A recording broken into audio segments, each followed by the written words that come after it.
আসসালামু আলাইকুম, কেমন আছেন সবাই? আমি ভালো আলহামদুলিল্লাহ। এটা আমার লাউ গাছ। তো লাউ গাছের এই যে ডগাগুলি এভাবে নতুন করে সব নিচে থেকে ডগা মিলতেছে, এগুলি আর আমি কাটতেছি না। না কাটার একটা কারণও আছে, এই যে এরকম ডগার মধ্যে সব লাউ ধরে আছে, প্রত্যেকটা ডগায় ডগায় লাউ, মানে ডগার পাতায় পাতায় এই যে এইখানে। তো আরও এইখানে এগুলি বড় হবে কিনা জানি না, যদিও মানে মাছি পোকায় অনেক আক্রমণ করে। তো মাছি পোকার জন্য আমার এই যে এখানে একটা লাউ হয়ে আছে, এই লাউটা আমি বেঁধে দিছি। 2-3টা পোকা সমানে কামড়াইতেছিল, পরে আমি এটা বেঁধে দিছি। বেঁধে দিয়ে এখন দেখি কতটুকু হয়েছে। খুব বেশি একটা বড় হবে বলে আমার মনে হয় না। বিসমিল্লাহ। এই যে তো এটা বেঁধে দিছি, এই যে এইখানে সমানে খাইতেছিল। তো এটা এতটুক বড় হয়েছে লাউ, এটা নিয়ে যাব।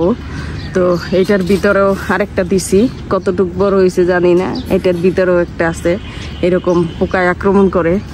এটার ভিতরেও আছে। এই লাউটার এই যে এইখানে একটু বাঁকা, এখানে বিসমিল্লাহ। তো লাউটা কেটে নেই। এখানে নাইম দরিস, আল্লাহর অশেষ রহমত। এই সিজনে গাছে লাউ ধরা, তারপরে মানে ছাদে। তো এই যে বিসমিল্লাহ, আল্লাহ বরকত দিও। বিসমিল্লাহ। অনেক অনেক এরকম করা হয়েছিল লাউয়ের। তো আমি পরাগায়ন করে করে এরকম ব্যাগ বেঁধে দিছিলাম, কিন্তু এগুলি থাকে নাই। এইটাতেও আছে কিনা জানি না, যদিও পরাগায়ন করে। ওই যে এটা নষ্ট হয়ে গেছে, এই যে এটা নষ্ট হয়ে গেছে।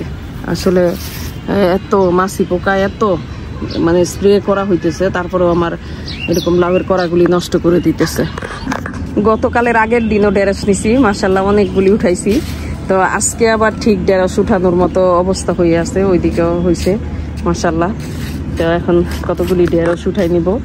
বিসমিল্লাহ। এই ঢেঁড়সগুলি ধরিস নাই, একটু কাত করে ধরতে হয় এগুলি। বিসমিল্লাহ। ঢেঁড়স প্রতিদিনই মনে হয় যে কাটা যাবে।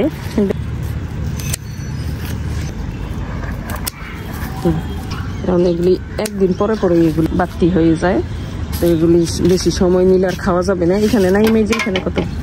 বিসমিল্লাহ, আল্লাহ বরকত দিও। এই যে আরেকটা, হ্যাঁ 2-1টা ঢেঁড়স গাছ হইলেই হয় মাশাআল্লাহ। আর ঢেঁড়স তো হইতেই থাকে, এটা মানে কোনো মিস নাই, একদিন পরে পরে নেওয়া যায়। নাই মেয়েটা ধর, তাহলে ঢেঁড়সটা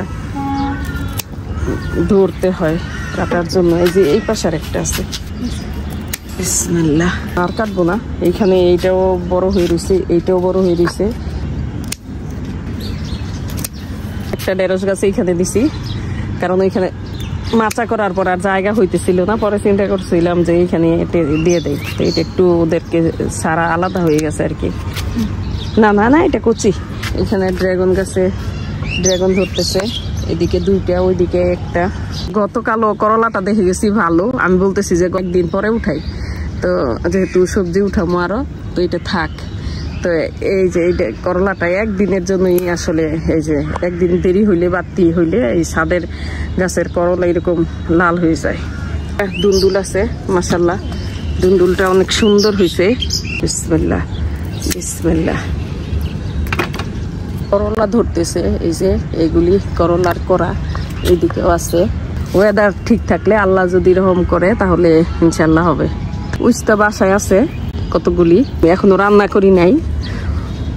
তো কয়েকটা আছে, এখানে নিয়ে নিই। কয়েকটা দেখতেছি। এই যে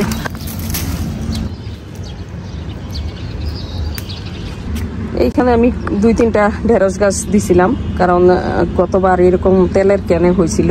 যেহেতু টপ ছিল না, তখন আমি কিছু চারা এমনিতে তেলের ক্যানে রঙের কোটাই দিয়ে দিছি। এই যে আগে বাসায় নিছি কাকরল, আবার এই যে এখানে 1-2টা করে এরকম নেওয়া যায়, কিন্তু মানে খুব বেশি যাও হইতেছে এখন বৃষ্টি হওয়ার পরে মাশাআল্লাহ। তো এই যে এখানে বৃষ্টি হওয়ার পরে এগুলি বড় হইতেছে, তো নিয়ে যাই। আরো আছে আগের নেওয়া, ওগুলি সাথে রান্না করে ফেলবো। বেগুন গাছের অবস্থা, বেগুন গাছ পেকে গেছে এগুলি। তো তারপরেও আমি ফেলি না, কিছু কিছু করে বেগুন ধরতেই থাকে মাশাআল্লাহ, এরকম ধরতেই থাকে। বিসমিল্লাহ। এই বেগুনগুলি উঠাই নেই, মানে বাসায়ও আছে, এরকম 4-5 দিন পর পরই উঠাইতে পারি। তো কয়েকটা বেগুন উঠাই নিলাম। আজকে ছাদ বাগান থেকে মাশাআল্লাহ এই লাউটা উঠাইলাম। এইরকম সুন্দর একটা ধুন্দুল পাইলাম। ধুন্দুলের গাছ প্রায় নষ্ট হয়ে গেছে, আবার অন্য অন্য জায়গায় উঠতেছে। আর এখানে ঢেঁড়স মাশাআল্লাহ গাছগুলি সুন্দর হয়েছে। গতকালের আগের দিনও মানে ঢেঁড়স উঠাইছি। এখানে কয়েকটা উস্তা। এই কাকরোল আর করলার মধ্যে আমার খুব মানে বলতে গেলে আমার খুব মানে জিহ্বায় জড়ায় যায়, কারণ কোনটা কাকরোল কোনটা করলা একটু এলোমেলো হয়ে যায়। এটা দেশি কাকরোল, এই জন্য খুব বেশি বড় হয় না, ছোট ছোট কাকরোল। তার আগে উঠাই নিছি, ওইটার সাথে এটা রান্না করতে পারবো। করলাটা নিলাম, ফার্স্ট করলা নিলাম। করলাটা আসলে গতকাল উঠাইলে এরকম লাল হয়ে যেত না। আর 3টা কালো বেগুন উঠাইলাম। তো সবাই ভালো থাকেন, সুস্থ থাকেন, আল্লাহ হাফেজ।